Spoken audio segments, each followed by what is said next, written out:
어떤 부분은 여러분들이 그냥 읽어봐도 대충 아, 이 말이구나 읽어봐도 이해가 되시는 부분이 있고, 또 어떤 부분은 그냥 도표처럼 길게 얘기해야 될 거를 도표만 간략하게 돼 있어가지고 뭔지 모를 경우가 있어요. 그러니까 간략하게 돼 있는 거는 제가 다시 이제 그 프린트물이나 코팅한 그 보조 자료를 주면서 설명을 더 덧붙일 거고, 또 이제 상생상극 같은 거는 제가 간단하게 넘어갔는데, 여기서는 상생상극을 굉장히 읽기 쉽게 되면서 편안하게 풀어놨어요. 그러면은 여러분들이 그냥 생과 극에 대해서 간단하게 말했던 감이 안 왔던 거를 요걸 좀 배우시면 여러분이 중국가 하셔서 그 통변 그거 할 적에 아, 이게 요 말이구나 하고 빨리 좀 이해를 할 거예요. 그 단어 사자성어 같은 얘기를 쓰면은 요거 매금이 됐다, 목절이다, 뭐 이런 얘기를 하면 저게 뭔 말인가 했던 얘기들을 이게 상생상극을 들으면서 이게 아, 그 말이구나 하고 조금 더 빨리 받아들이실 거예요. 그러니까 그런 거를 좀 풀어놓은 거는 많이 좀 풀어놨고, 아니면은 이제 육친 같은 거는 저 사실 얘기가 더 긴데 간단하게 도표로만 간단하게 놔뒀어요. 그러니까 육친 같은 거는 제가 나중에 더 보조를 설명을 해드릴 거예요. 지난 시간에 음양이, 그러니까 태극에서부터 음양이 분류돼서 사주가 어떻게 나오며 사주 구성 얘기 드리고, 또 10간 12지를 간단하게 아주 요점만 잠깐만 말씀을 드렸어요. 그러면 이제 동양사상이라는 거는 결국은 음양에 대한 음양사상을 여러분이 머릿속에 딱 입력을 시켜 놓으셔야 돼요. 음양에 대한 거. 그 음양이라는 거는 뭐냐, 우리가 사람적인 사고로 음양이다 그러면 흑백 논리가 아니라는 거예요. 흑백이라는 게 아니에요. 동양은 이럴 수도 있고 저럴 수도 있고, 이것이 저것이고 저것이 이것이지 어떤 융합이 된 태극의 같은 것처럼 아닌 것 같으면서 결국은 하나로 속해 있으면서 둘이면서 곧 하나인 거. 그건 어떤 부분에 있어서 이거는 이거다 흑백 논리처럼 하나의 자기가 사고가 딱 닫혀 있으면 이 동양 철학 공부를 하기가 어려워요. 그러니까 자기 사고를 오픈마인드로 열어놔야지 돼요. 이거는 이거라고 딱 하나의 편집적이라 그럴까? 하나의 또 딱 직업으로 딱 하나 정해놓은 그 틀을 벗으셔야 돼요. 왜 이건 이건 분명, 그날도 이제 그 중국관을 안 되셨으니까, 이제 관에 대한 얘기를 하니까, 편관이, 관이 남편인데, 정관, 편관이 나눠 육친을 하면, 그러면은 정관은 남편이고 편관은 애인이다 이렇게 말을 해요. 그러면은 이제 편관이 남편이라 그러면 왜 관이 편관인데 왜 남편이 아니다 남편이라 합니까? 이런 식인데, 물론 그걸 안 들었으니까 질문도 할 수도 있지만 그런 식의 하나에 딱 꽂혀서 하나는 그게 다다라고 생각을 하시면 안 된다는 거예요. 하나인가 동시에 열이고 열인가 동시에 하나인가 오픈마인드를 가지셔야지 동양 철학을 얘기를 들으실 적에는 이해가 쉬워요. 그래서 음양도 마찬가지로 이거 아니면 저거다가 상대적인 것도 있지만은 연계돼서 결국은 같이 통합이 돼서 움직이는 것이지 각 개별적인 게 아니라는 거예요. 그래서 음양 이론에 대해서 이제 잠깐 이걸 잠깐 읽어보면 5페이지 요거 잠깐만 관장님 조금만 읽어주세요. 음양이 허와실, 음양이 하실. 아니 음양이란 5페이지요? 예. 음양이란 음양을 따로 생각하기 쉬우나 사실은 별개이면서도 공존하고 있다. 음양은 무국에서, 한자를 모르겠네요. 무국에서 즉 공허. 무국에서 네. 즉 기인. 공허에서 즉 기인. 네. 태극이 양위, 그러니까 음양을 낳은 것이다. 제가 읽을게요. 네, 제가 조금. 네, 이 음양은 두 가지가 아니고 한 가지다. 음은 등지고 있고 양은 안고 있어 천지 만물은 음양 이온으로 성립하는 것이다. 이 음양은 항상 변화를 추구하고 공존을 모색하고 상대가 되는 것이다. 가정에서 양이 아버지라면 음은 어머니가 되며, 양이 남편이라면 음은 아내가 되고, 사회에서 양이 고용인이라면 음은 피고용인, 양이 정신노동자라면 음은 육체노동자가 되고, 국가에서 양이 여당이라면 음은 야당이 되고, 기타 낮과 밤 불과 불이 음양이 양음이 되는 것이다. 즉 외양 내음 여자 같은 남자, 외음 내양 남자 같은 여자이 있고 양이 많아지면 음이 적어지고 음이 많아지면 양이 적어지고 항상 양음이 음양이 배 앞에서 상상되어 난다. 우리가 배우고자 하는 사주 명리학도 알고 보면 음양 이치인 것이니 음양의 원리를 깨달아야 하겠다. 그렇게 이제 음양에 대한 전체적인 개론을 이렇게 써놨어요. 근데 그 앞에를 제가 안 읽고 그냥 넘어왔어요. 요거는 이제 사주의 역학이라는 근본적인 것을 간단하게 써놨으니까 여러분이 이제 넘어가는 거는 가셔서 좀 읽어보세요. 읽으면 충분히 이해가 되니까. 네. 그 다음에 여기서 이제 음양의 법칙에 대해서 여기는 안 써있는데 원래는 저번 책에는 음양론에 대해서 그 책으로 돼 있어서 그게 한 요만큼씩 10페이지를 되게 써 있었어요. 그래서 그거를 좀 풀어서 썼는데 요 책에가 없으니까 제가 간단하게 이제 그거를 음양이론의 법칙에 대한 얘기를 잠깐 드릴 거예요.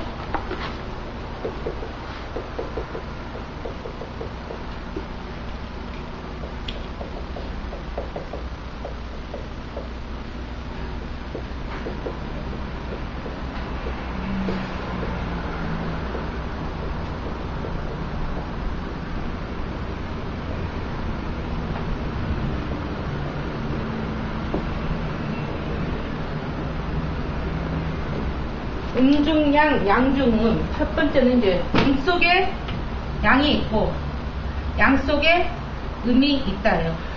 한글을 한문은 저도 안 쓰려다가 그리고 앉아있는데 그 안 쓰려다가 썼어요. 그러니까 대충 여러분도 그냥 양음만 대충 알고 이제 그 뜻만 아세요. 네. 네. 그래서 음중양, 양중음이라는 것은 그러니까 지극히 연인 관계들, 예를 들어 사랑하는 관계라면은 지극히 남자를 미워해요. 그럼 그게 온전한 미움만 있냐 이거예요. 그 안에는 애증이라는 사랑이 있기 때문에 미워한다는 거예요. 그러니까 양 속에는 분명히 음이 있고 음 속 안에는 양이 있다는, 온전한 음이 있는 게 아니라 온전한 음과 온전한 양이 있다는 게 아니라 양에는 반드시 음이 있고 음에는 반드시 양이 있다는 거예요. 그러니까 선에는 완전한 선이 있느냐, 악에는 완전한 악만 있느냐. 악 속에도 선이 있고 선 속에도 악이 있는 거예요. 온전한 100%의 악인도 없고 이거 온전한 하신 거죠? 응? 이거 하신 거죠? 그렇죠. 근데 그거에 분열된 거를 지금 법칙에 대한 얘기를 이제 풀어서 이제 세상사에 대한 얘기를 오늘 풀어서 하는 거예요. 요건 이제 그 사주적으로 뿌려진 기호적으로 이제 그걸 이제 쓰는 거라면 그것이 이제 음중양, 양중음이에요. 또 가장 기쁠 적에는 기쁜 일만 있냐 이거. 기쁨 속에 슬픔도 있고 슬픔 속에는 또 기쁨이 있어요. 그래서 우리가 장례식장에 가면은 그거를 제일 느끼는 것이 뭐냐. 다 저거 장례를 치를 적에 슬픈 일 완전히 슬퍼야 되는데 그 중에서도 우리가 밥 먹고 웃어요. 그러면서 회의를 느끼는 게 야, 죽은 사람은 죽은 사람이고 산 사람은 산 사람이다 이 소리를 하잖아요. 그러니까 죽음 속 안에 삶이라는 게 존재하는 거고 삶 안에 죽음하고 같이 공존하는 것이지 별개의 것이 아니라는 거예요. 모든 우리 세상 모든 만물을 들여다 봤을 적에. 그 다음에 두 번째가 뭐냐, 이거를 들어보시면 여러분이 다 아는 내용이고 또 들으면 다 알아요. 그런데도 이제 이걸 한번 정리해서 해는 거죠. 그 다음에 자, 외음, 내양, 외양, 내음. 여기는 뭐냐, 지구가 여름이면 우물이 차가워요. 겨울에는 오히려 지하가 따뜻해요. 그러니까 왜 피가 차가울 적에는 안에가 뜨겁고 왜 피가 뜨거울 적에는 안에 음을 가지고 있다는 거예요. 공전을 하는데 어떤 시기로 나타나느냐에 조금씩 차별을 둬서 11가지로 분류를 해서 이제 말씀을 드립니다. 그 다음에 여름이 되면 사람이 속안이 냉하돼요. 내장기관이.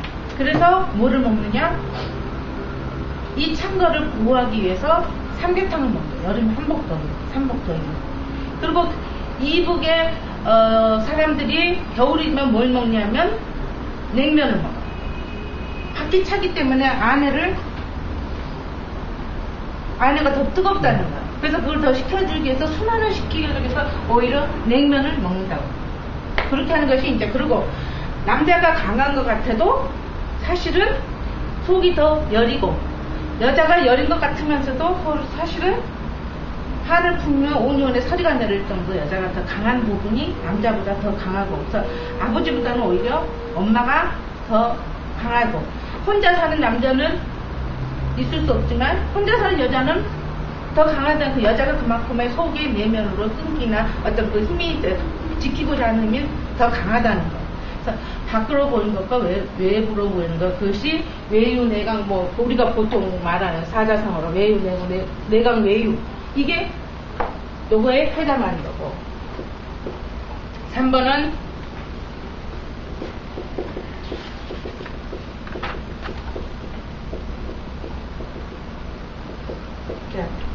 음이 변해서 양이 되고 양이 변해서 음이 된다는 거. 그러니까 밤이 변해서 낮이 되고 낮이 변해서 밤이 되는 것이고, 그리고 모든 세상의 만물들은 변하는 것이지 변하지 않는 것은 없어요. 그리고 또 영원한 것도 없고, 그러니까 오늘 있는 이 상황이 영원할 것 같아도 사실은 언젠가 끝이 있는 거잖아요. 끝이 있는 거기 때문에 준비되고, 오늘 이 고통이 영원할 것 같아도 또 끝은 와요. 언젠가 온단 말이에요. 밝음이 또 온단 말이에요. 그러니까 그런 것 때문에 우리가 희망을 갖고 이 고통을 견뎌내는 것이지, 이것이 영원히 갈 거다라는 그 희망이 없고 절망감을 가질 때는 사람 살이가 힘들잖아요. 그 다음에 강자가 약자가 되고, 부자가 약자가 또 강자가 되고, 강자가 약자가 되고, 이게 요 안에 희석이 되어 있는 내용으로 보시면 돼요. 그래서 요거를 이제 사자성 우리가 한문적으로 하면은 인생은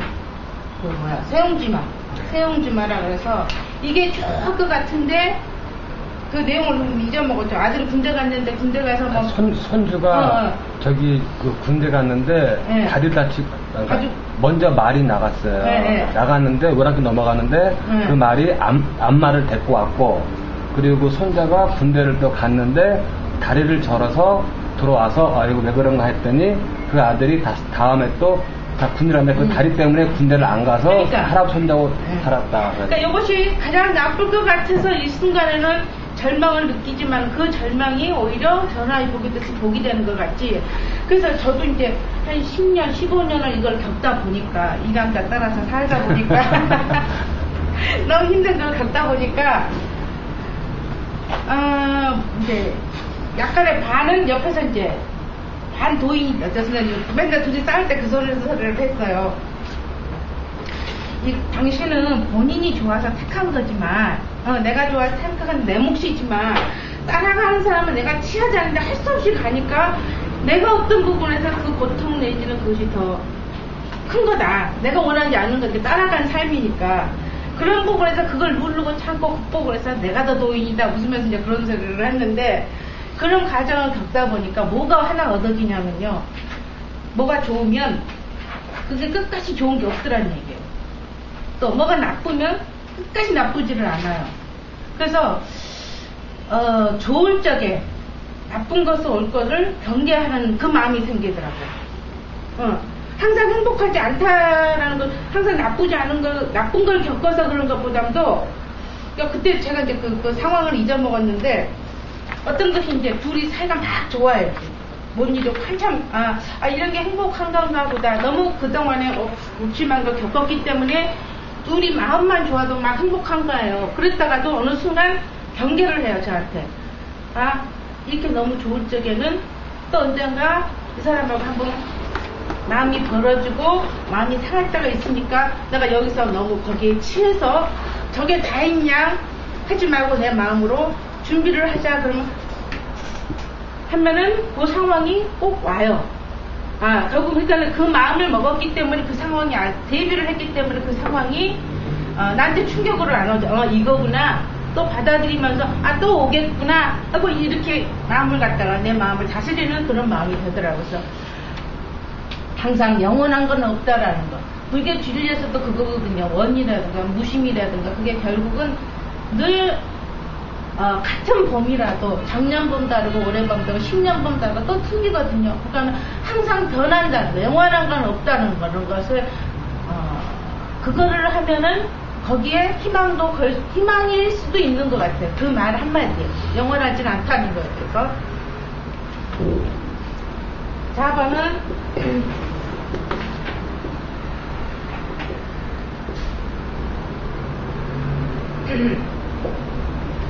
음은 양을 생하고 양은 음을 생한다. 이제 수입이 있으면, 예를 들면 수입이 있으면 지출이 있고, 지출이 있으면 수입이 있고, 수입이 발생을 해야만이 내가 쓸 돈이 생기는 건데, 돈 자체가 수입 자체가 없으면 지출 자체도 없는 것이고, 둘이 같이 공존을 해야만이 하나가 발생함으로써 하나를 배출할 수 있는 상황이고, 또 남자가 있음으로 해서 여자가 있는 것이고, 또 밝음이 있음으로써 어둠이 존재하는 거고, 어둠이 있기 때문에 또 밝음도 존재하는 것이고, 그러니까 둘 다 서로 상호 보완 관계로서 있는 것이 음생양, 양생음에 보시면 돼요. 그 다음에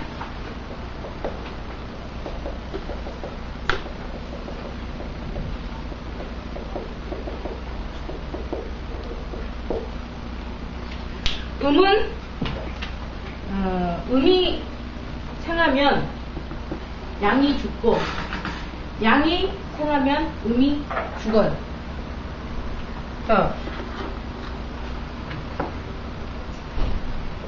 아까는 낮이 변해서 낮이 밤으로 변하고를 말했는데, 이거는 낮이 되면은 밤이 죽고, 밤이 되면 낮이 없어지는 거. 그 상황인 거예요. 밝음이 강하면 어둠이 죽어버리고, 또 어둠이 강하면 밝음이 죽어버리고, 또 어느 한쪽이 강하면은 서로 죽고 살고 생명을 관계를 공존을 한다는 거예요. 그 다음에 누군가가 승자가 하나 있으면 패자가 있는 것이고, 또 내가 괴로웠으면 영원히 괴로운 게 아니라 괴로움이 발생하면은 어느 순간에 즐거운 일이 없어져 버리는 거고, 즐거운 일이 나면 괴로움이 소멸되는 것이고, 이런 식으로 이게 음생양사, 양생음사. 그 다음에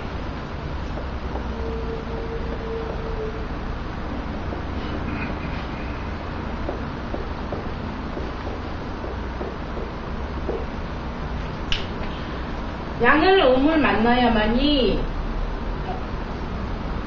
양은 양과 음이 양은 음을 만나야만이 사라지고, 음은 양을 만나야지 산다는 거예요.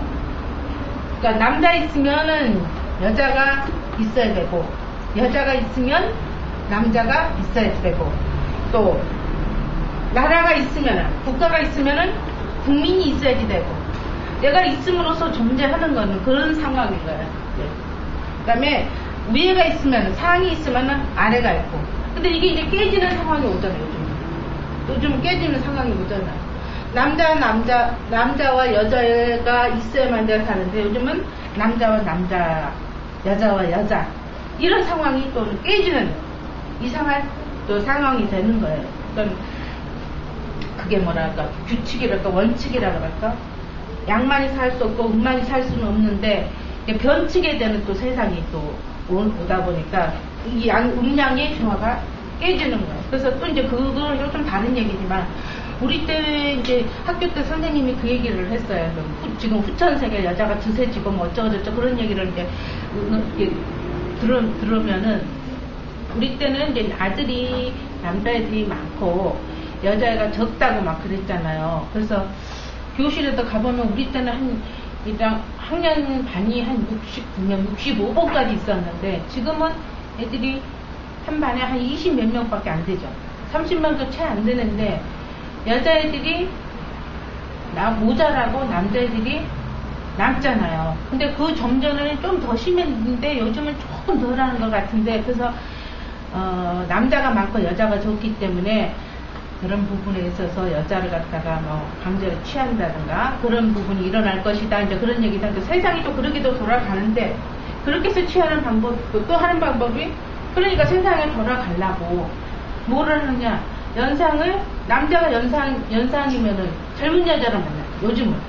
그러니까 꼭 짝이 있다는 게 아니라 그 짝을 만나게끔 상황적으로 세상이 그렇게 돌아간다는 거예요. 그러니까 나이가 많은 남자는 다른 딱 그 개체 수대로 그 연령별 하면 분명히 모자라지만 그 상황에 맞춰서 나이 많은 남자는 젊은 여자를 만나게 되고 나이 먹은 여자는 연하남을 만나게 되고 그러면서 또 그 분리가 또 맞게 돌아가는 게 세상 이치더라는 거예요.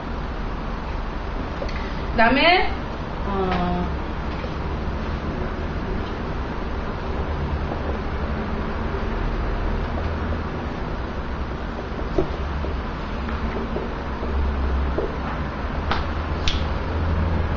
음이 많으면 양이 죽고 양이 많으면 음이 죽어요. 그래서 이게 뭐냐 이제 부인이 이제 음이 많으면 여자가 세면 남편이 힘을 못 쓰죠. 집안에서 여자가 목소리가 크고 여자의 힘이 세면 남자가 힘이 약하고 남자의 기운이 너무 세면 여자가 찍소리 못하고 또 이제 그런 집 있죠. 요즘 이제 여자가 딸만 많은 집. 아빠가 막 하나고 여자가 많은 딸만 셋, 넷 있고 이제 남자만 하나 있다고. 그 아빠의 목소리는 별로 파워가 없고 전부 다 엄마 파워 쪽으로 가요. 엄마한테 의견이 다 엄마 의견대로 가버려요.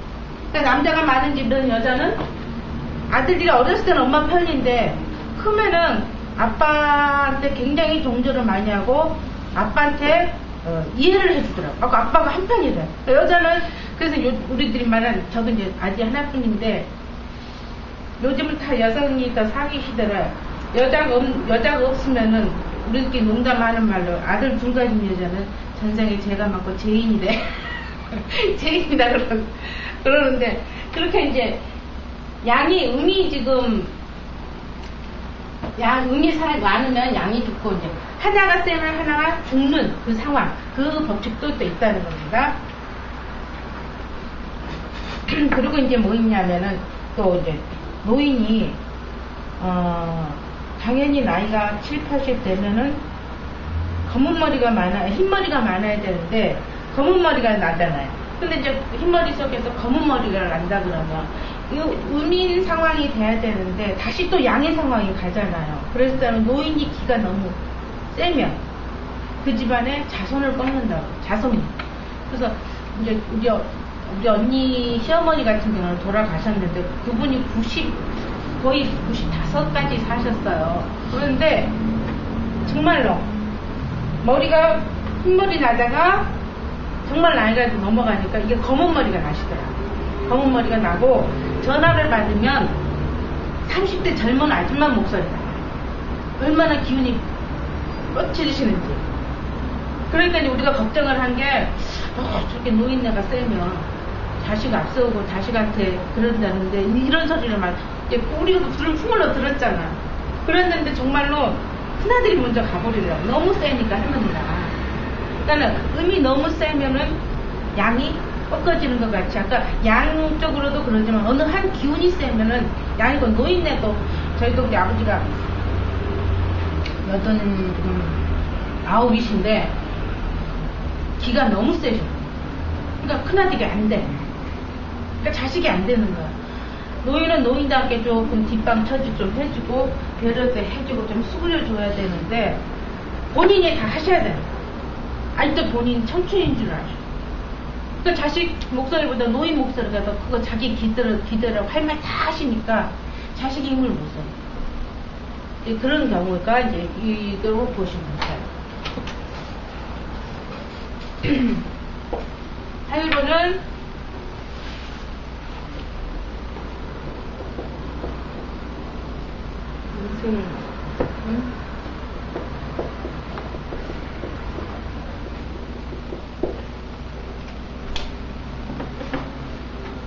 음생음, 양생양. 음은 음을 생하고 양은 양을 생한다. 그래서 현명한 부인 옆에는 현명한 남편이 나오고, 현명한 부모 밑에는 현명한 좋은 자식이 나오고, 그러니까 일종의 유전의 법칙이죠. 좋은 씨를 뿌려놓으면 좋은 열매가 맺고 좋은 나무가 자란다는 식으로 그 좋은 거 안에서는 음을 낳고 양은 양을 낳는다. 이제 그 뜻이에요. 근데 씨뿌리인데 반드시 그 씨가 난다는 거예요. 그 다음에 이거 빨강으로 써놨구나. 이거는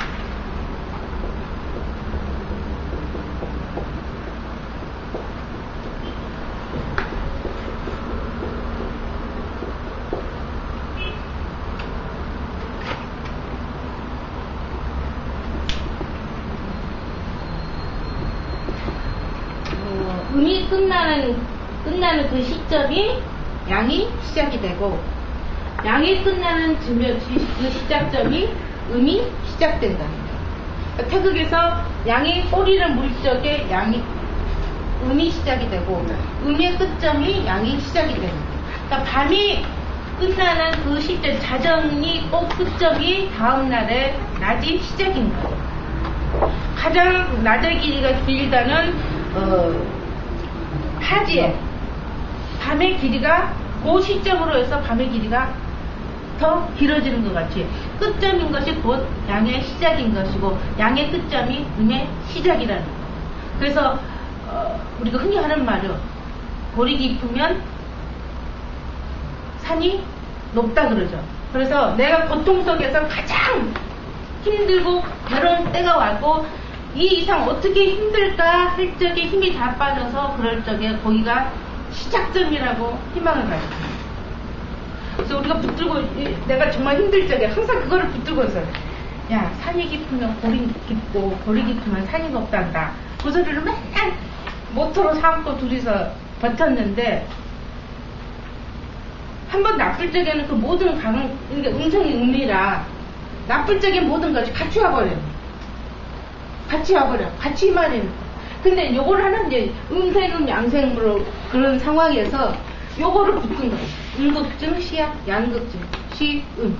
그러니까 모든 거는 가장 힘들고 고통스러울 때 고점이, 여기서부터 이제 박차고 올라갈 시작점이구나. 내가 그만큼 힘들고 고통스러우면 그만큼 내가 더 크게 되려나 보다. 그건 이제 그 말만 붙드는 거예요, 이제.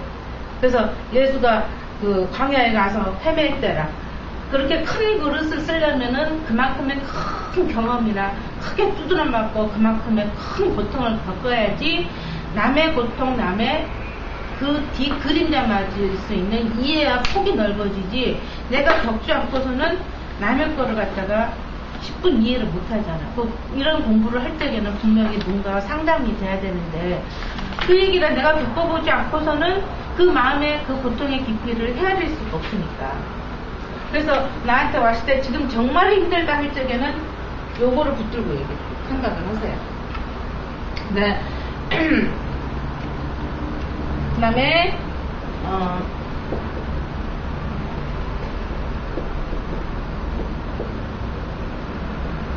자자무자론. 끝에 뭐냐, 많은 거는 결국은 없는 거와 같다. 여기 끝에 있지만 이게 사주상에 제일 많이 써먹는 거. 써먹는 게 아니라 쓰이는 이치예요. 법칙이에요. 그러니까 내 사주상에 많은 거는 없는 거예요 같아요. 자식이, 그러니까 예를 들면, 우리 사람 관계성에서 하면 자식이 7, 8, 11명이 되면, 우리가 농담의 소리로 자식이 많으면은 부모가, 그러니까 아들들이 셋이면 그 얘기를 하잖아. 길에서 죽는다고. 그 얘기 들어보셨어요? 자식, 안 들어봤어요? 그러니까 50대 이상 아줌마들이 모이면 이제 그 세상 속에 떠도는 그렇게 유머 같은. 근데 그게 결국은 세태를 현재 세상 세태를 반영하는 소리거든요. 그러니까 자식이 하나면, 딸이 하나면 부엌에서 죽고, 아들이 둘인가 셋이면은 길에서 죽는데요. 그다음에 이 자식 모시라, 네가 가라, 네가 가라, 왔다 갔다 하다가 길에서 죽는 거야. 딸이면 그 집 가서 뒤치달까지 가서 밥 해주고 숫자 주다가 부엌 앞에서 죽는 거야. 그럴 정도 이제 그런 말이 있어요. 그러니까 우리도 자식이 이제 7인데 많으면은 노인네가 여기를 갈까 저기를 갈까 결국은 네 책임 내 책임 하다가 갈 데가 없다는 얘기예요. 그래서 외아들이면 차라리 내가 갈 데가 없으니까 내가 온전히 모셔야 된다 생각을 하기 때문에 싫든 좋든 내가 감당을 하는데 자식이 많으면 오히려 네가 해라 내가 해라 가서 노인네가 갈 데 없다는 걸 생각이 들더라고요. 그래서 사주상에도 내가 어떤 식신이나 또 금이 많다. 금이 많은 거는 그러니까 남편이 많다. 또 남편이 많고 자식이 많다 그런 거는 없는 것 같아요. 말하자면. 너무 많은 거는.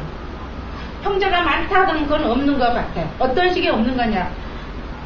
그러니까 아까 그 이치처럼 형제가 많아요. 많은 사람은 형제가 나를 도와주는 것도 되지만 나와 똑같은 사람이라 우리가 밥 먹을 적에 보면 밥 한 그릇 반찬 넣어서 형제 많은지 뭐예요.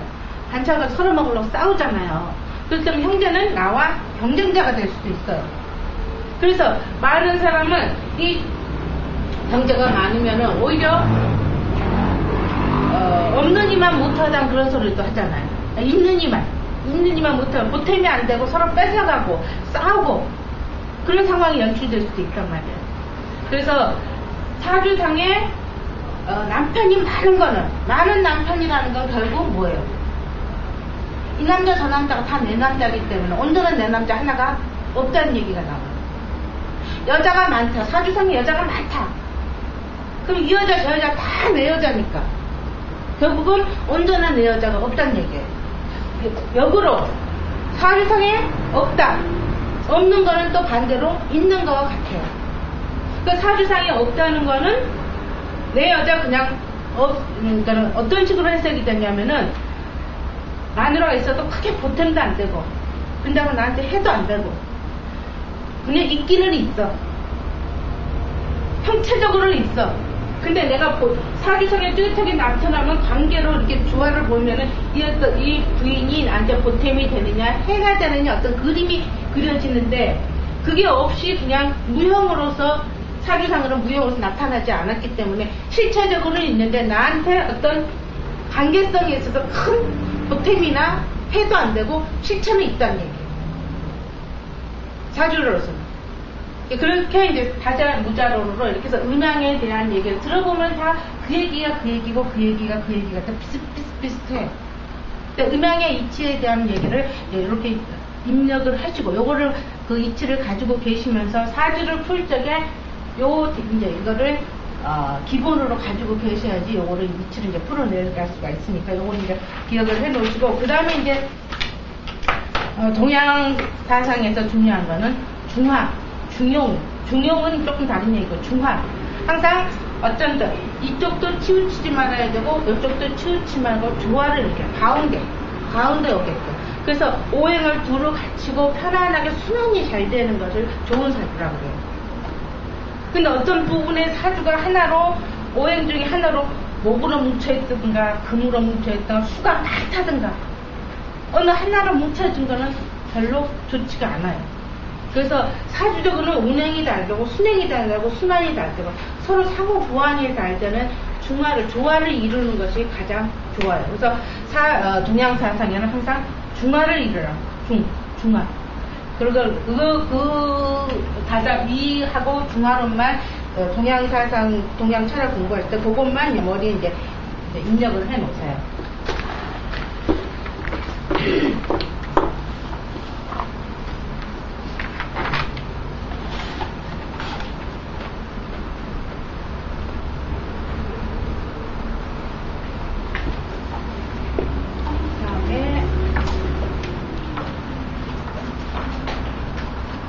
그 다음에 6페이지에 뭐 계란형을 뭐 작은 힘을 가져야 되니까 이거는 뭐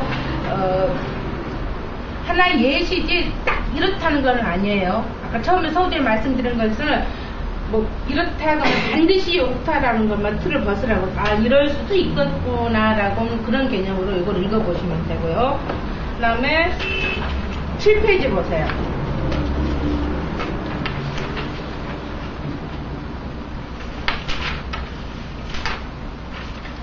7페이지 보면은 음양에 대해서 분류표를 해놨어요. 그래서 이거는 집에 가서 뭐 그냥 보시면은 뭐 설명 없이도 이해를 하실 거고, 그 외에 이제 음양에 대한 거를 더 몇 가지를 더 말씀을 드린다면, 여기는 더 대충 더 알 건데, 말하자면 이제 사주적으로 얘기를 한다 그러면은 어떤 부분이 있냐면은 그 순행하는 것 같고, 순행을 한다 하면 순행은 반대로 뭐가 있을까요? 역행이 있죠. 그러니까 사주는 순행을 하면은 좋아요. 그러니까 저번 시간에 이건 앞으로도 배울 거지만, 여기가 연주, 월주, 일주, 시주. 그러면은 여기서 이제 보면은 목화토금수로 다 돼 있잖아요. 이게 그러면은 순행이라는 건 위에서부터 이렇게 내려갈 거예요. 이렇게 내려갈 거예요. 반대로 요걸 이렇게 가는 거는 역행이에요. 이게 역행이에요. 그러면은 이제 요 순행이라는 건 뭐냐? 맞으면은 여기가 목으로 돼 있다고. 여기가 화가 돼 있어. 소가 돼 있어. 금으로 돼 있어. 오행으로 봤을 때. 그러면 목생화, 화생토, 소생금. 이게 순행이에요. 같이 행하는데 순리대로 내려간다 이거죠. 이제 요럴 경우는 사주 해석을 어떻게 하냐면, 여기 연주가 뭐라고 했어? 조상이라는 거죠. 조상이고, 여기가 부모 자리고, 여기가 본인이고, 여기가 자식 자리고. 그러면 이거는 그야말로 백그라운드가 반반 둥근해서 가문이 있고 뼈대 있는 집안에서 자라서 부모 유산도 받고 부모한테 도움도 받고, 우리가 흔히 말하는 이병철 삼성가처럼 기본 베이스가 있어서 거기서부터 자식까지 물려줄 수 있는 그런 근거가 돼서 이렇게 쭉 내려와요. 근데 역으로 될 적에는 자식한테 내가 도움을 받고 내가 부모를 도와줘야 되고 내 부모는 조상을 해야지 되는 거예요. 이게 역행이에요. 그래서 이왕이면은 내가 좀 등 비빌 언덕이 있으면 이런 순행이 좋겠죠. 예, 그렇게 해서 사주적으로 순행, 역행 이러고 반대로 나올 수가 있는 것도 있고, 또 그 다음에 뭐 여기 뭐 정자, 여기는 거기는 정자가 있으면은 난자가 있고, 상체가 있으면 하체가 있고, 미래지향적이면 뭐 과거 집착형. 요거는 이제 여러분이 그냥 읽어보면 그냥 대충 알 수 있는 거니까 그냥 넘어갈게요.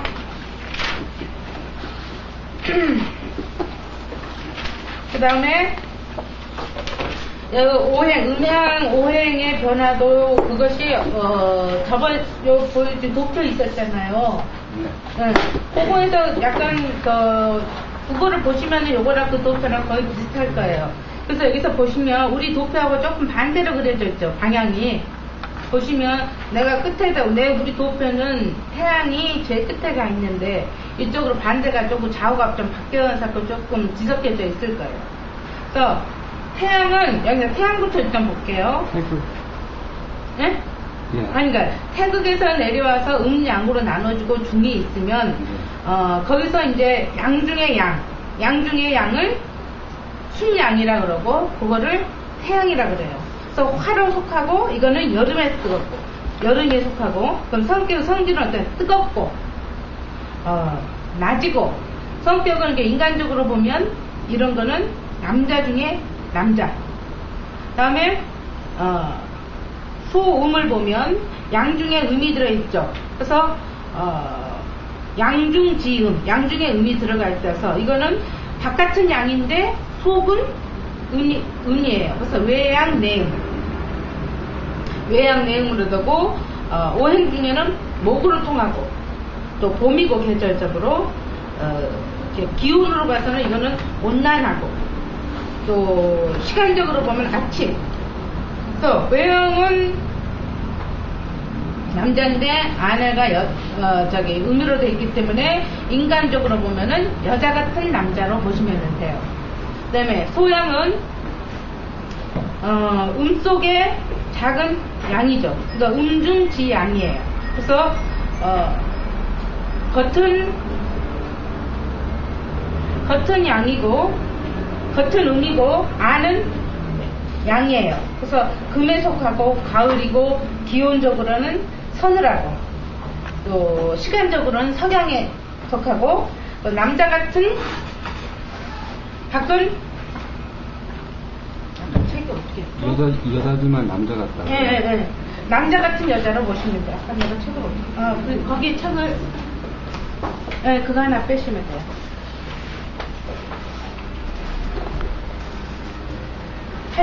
8페이지 펴시면 돼요. 그 다음에 태음은 음으로만 돼 있죠. 그래서 순음이라 그러고 읽기는 태음이라고 하고 그 다음에 오행 중으로는 수, 계절에는 겨울이에요. 그리고 기온적으로는 춥다. 그리고 시간적으로는 밤. 이거는 여자 중에 여자. 태음은 그러니까 이제 인간 유형으로 본다면 그렇게 한다는 것이지 태음은 그렇게 여자 중에 여자다. 여자만으로 인정시키면 안 돼요. 그 다음에 9페이지 보세요.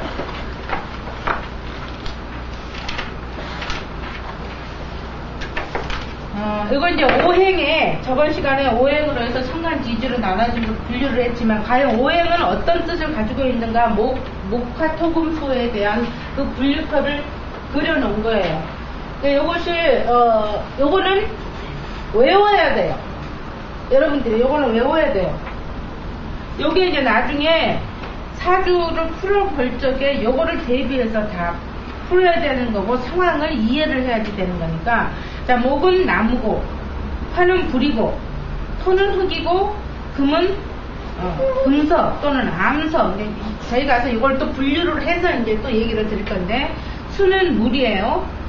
그래서 목은 뭔가가 피어나고 시작하는 거고 계절적으로 봄이고 또 방향적으로 동이고 아침이고 그러니까 새로운 시작점을 나타내는 생명력 뭔가가 튀어오르는 끌어오르고 태어나는 그런 시작점이기 때문에 꿈이나 희망 또 화는 열정 그래서 화가 많은 사람들은 그 화일주들이 보면은 열정적이고 정열적이고 좀 뭐랄까 어떤 부분에서 굉장히 밝고 화려하고 그런 부분을 갖고 있어요. 그 다음에 토는 안정적이고 또 중간에 중화를 하려고 그러기 때문에 이 사람과 저 사람과 싸우는 것보다 항상 중간 매개를 하려고 그랬기 때문에 평화적이고 좀 온순해요. 온순하고 참을성도 많고 조정을 하려고 그런 느낌이고 금은 순수하고 고집이 있어요. 그래서 여기 이제 단순하게 순수 고집이라는데 금이 있는 사람, 금으로 돼 있는 사람들은 어떤 부분에 섞이지를 않았기 때문에 굉장히 자기 부분에 그 순수하고 한데 또 고집이 누구가 말을 해도 절대 누구 말을 안 들어요. 자기 고집대로 해요. 그 금의 특징이 수는 허용력이고 융통성인데 자 천간으로는 목으로 뭐가 있어요? 읽어보세요 한번. 목으로는 그러니까 그때 갑을 하지 마시고요. 여러분이 입에 붙이라고 그랬죠. 갑목, 을목. 예, 같이 한번 읽어보세요. 갑목, 을목. 갑목, 을목. 병화, 정화. 그다음에 무토, 기토. 경금, 신금. 인수, 개수. 이게 천간이에요.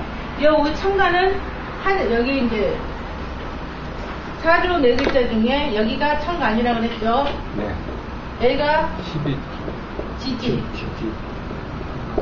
여기가 이제 나오는 것이 지금 금방 읽어보신 갑을병정 무기 경신 임계 이것만 올라오는 게 여기가 10간이에요. 10개의 간이야. 10간이 올라와요. 네. 요거는 12 지지.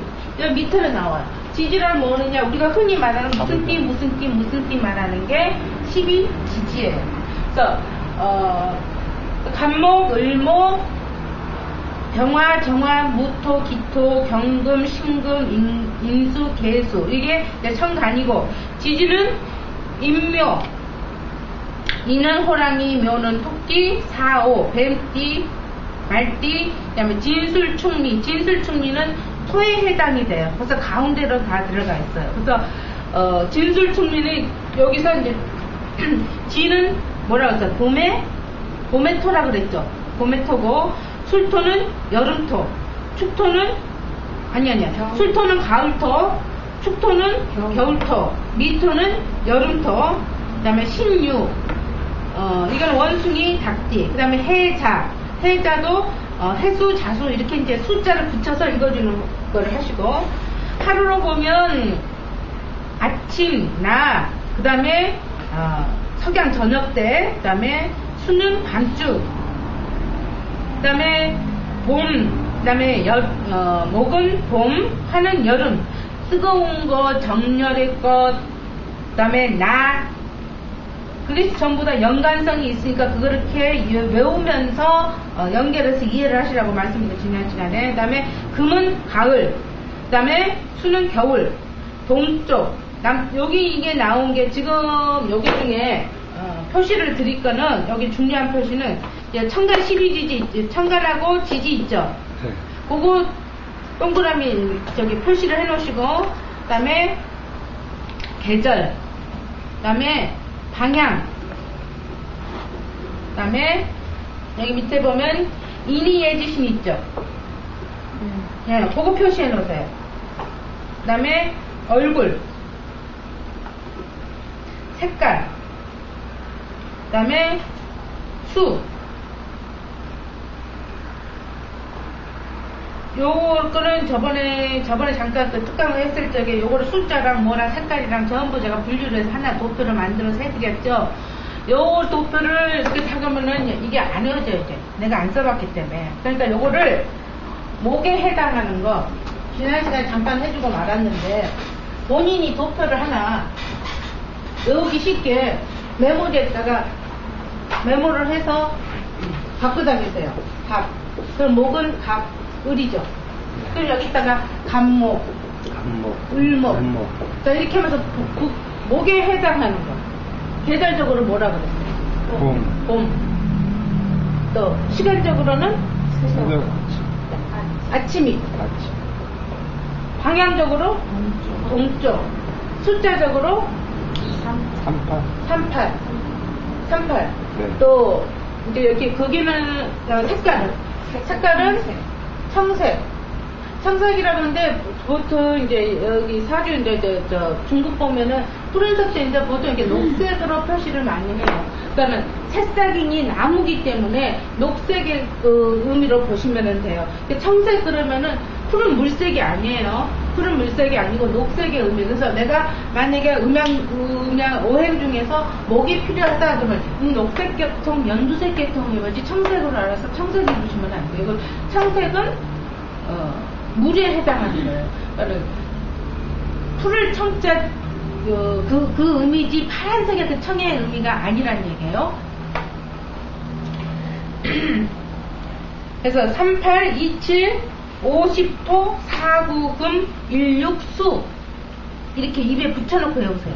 완전 외워버려야 돼. 외워버려야 돼요. 구구단처럼 외워버려야 돼. 그렇죠. 그거는 완전히 머리에 입력. 38모.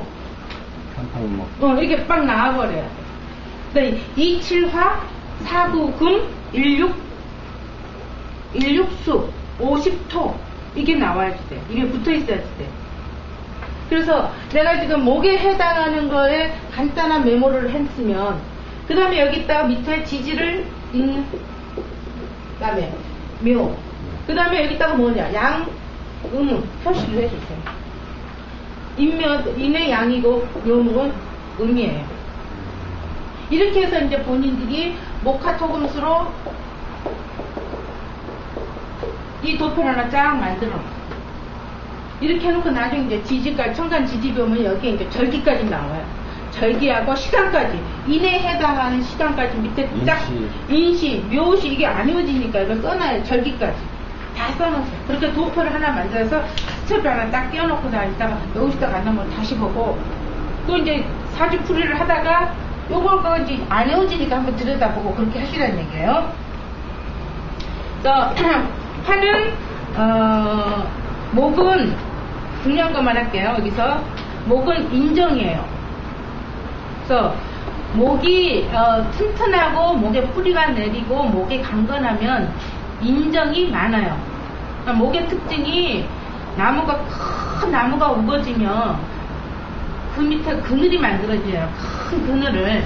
큰 그늘을 만들어지기 때문에 그 밑에 사람들이 옹기종기 모여서 쉼터를 만들어주잖아요. 그러니까 이 목으로 자기가 돼 있는 사람의 성격은 자기 밑에 사람을 많이 거느려요. 거느리기를 좋아해요. 거느리기를 좋아해요. 자기 밑에. 근데 자기가 약한데 큰 간목이라든가, 간목은 크다 그랬죠. 을목은 조그맣고. 근데 을목도 목이라. 음의 목이라. 네, 을목도 목이라요. 그러니까 양목이고 음목인데 이게 차이가 좀 나지만 이 간목하고 음목하고 조금 차이가 나요. 그러니까 음양에 조금 차이가 있듯이 양목이기 때문에, 양이기 때문에 항상 뻗으려고 진치를 이거 나가려 그래요.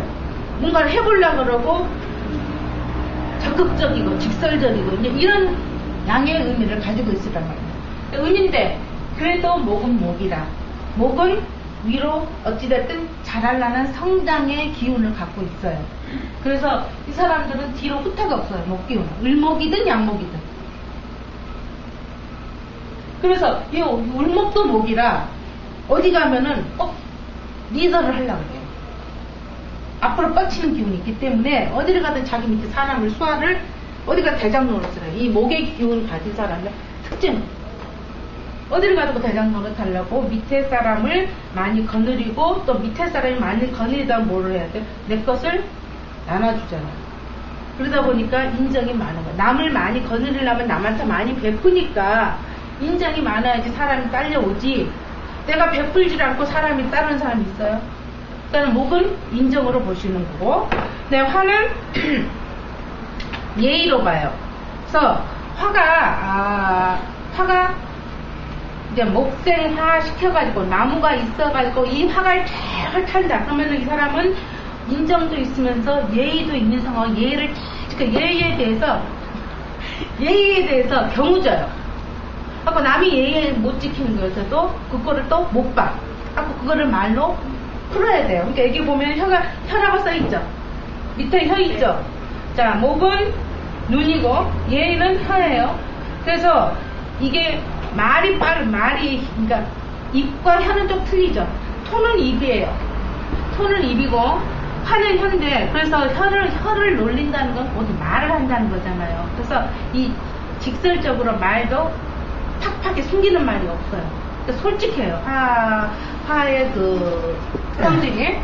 근데 이제 그 밑에 어떻게 되느냐에 따라서 이게 불이 꺼진 불이냐 사는 불이냐에 따라서 이게 또 같은 화라도 예의가 있냐 없냐로 해석이 달라지는 거예요.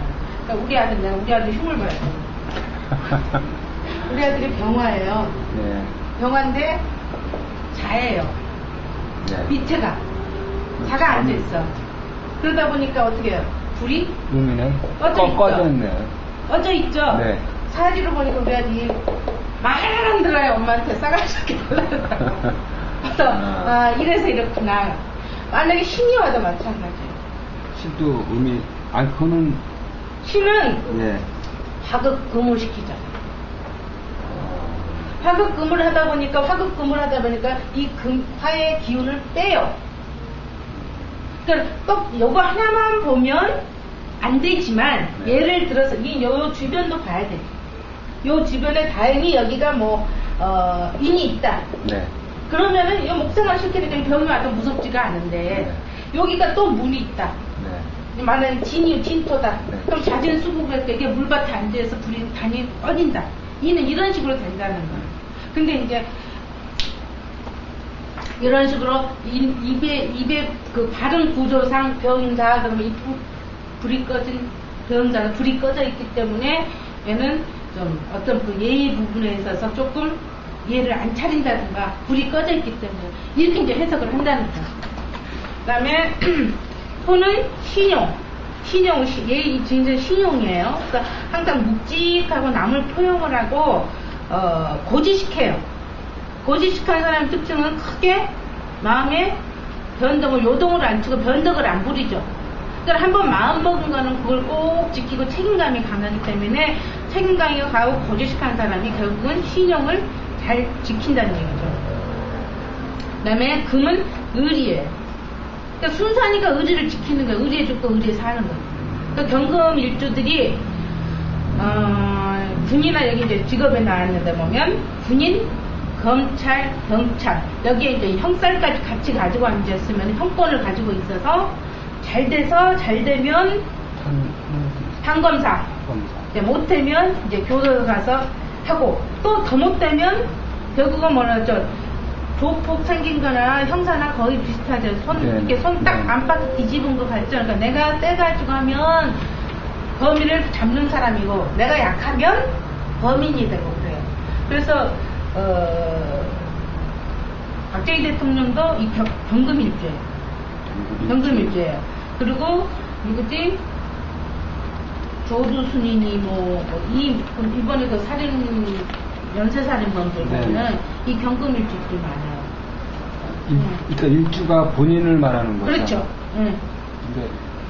일주인데 금이다고. 같은 금 중에 경이 있고 신이 있다 그랬잖아요. 그 중에서 경금인데 이게 만약 이그러졌다든가 이 자기 겸이 문제가 생길 경우에는 어떤 부분에서 보호를 못 받고 그걸 할 적에는 이 금에 어디서 풀어먹을 때 못해 이거에 가장 나쁜 점만 가지고 있어서 그런 형살이 있어가지고 이제 그렇게 한다는 거예요. 그 다음에 수는 기에 해당하고 지혜예요. 그래서 수일주들이 인일주나 계일주들이 보면 머리가 좋아요. 수일주들이. 그래서 개가 들어갔다 인이 들어갔다 그러면 머리가 좋네요 하면은 어느 정도 수긍을 할 거. 머리를 잘 굴려요. 그리고 이제 흑색이고 그 다음에 여기 보면은 성격을 이제 목은 위로 뻗기 때문에 이제 곡직 항상 위로 뻗는 거. 그 다음에 화는 염상, 그 다음에 토는 가색, 종형. 그래서 금일주들이 뭐냐, 아까 말한 것처럼 어떤 혁신을 자극한다든가 반역한다든가, 나쁘게 말하면 반역을 하는 거고 좋게 말하면 개혁을 해요. 그거는 박정희 대통령도 5.16 혁명 했듯이 전두환 대통령 같이 그렇게 성공하고 사주가 좋으면 그렇게 이제 되는 것이고, 나쁘게 되면 이제 반역자가 돼서 이조시대 때 보면 그렇게 반역자가 되는 운수가 되는 거죠, 본인이. 그 다음에 10페이지 보세요.